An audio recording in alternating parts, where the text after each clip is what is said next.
Lo primero, tendremos que preparar la documentación. Para ello tenemos que ver si este trámite se va a gestionar para un menor de edad o para un adulto. En el caso de ser menor de edad, la documentación necesaria es el extracto de nacimiento, copia certificada del libro de familia, donde se tiene que incluir quién son los padres, quién son los menores y si hubiese hermanos, la autorización paterna, un certificado de residencia que contenga una fotografía del menor y debe estar expedida por las autoridades del país correspondiente.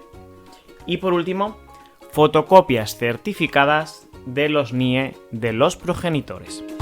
En el caso de un adulto, se necesitará el NIE original y un certificado de empadronamiento en España. En segundo lugar, tendremos que realizar la solicitud. Tras recopilar toda la información, tenemos que pedir una solicitud y también va a variar si estamos hablando de menores o de adultos. En el caso de los menores, se deberá entregar el pasaporte con el modelo EX01. Importante, debemos presentarlo siempre y cuando el menor esté bajo la tutela del Estado al menos 9 meses. Se entregará la solicitud de residencia y la documentación de los menores a la Dirección General de Protección a la Infancia y a la Familia. En el caso de los mayores de edad, deberán acogerse a la situación de arraigo social siempre y cuando hayan contabilizado una estancia mínima de 3 años en España. El tercer paso es la resolución.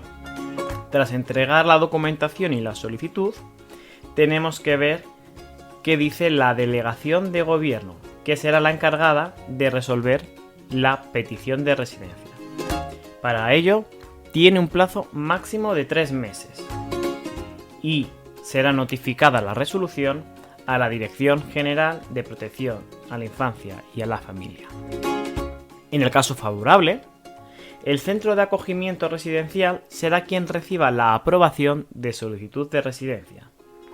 Y en el caso de los menores, estos deberán acudir a la delegación del gobierno para poder plasmar su huella. Por último paso, tramitar la tarjeta. Se deberá acudir a la comisaría de extranjería en un plazo máximo de 40 días.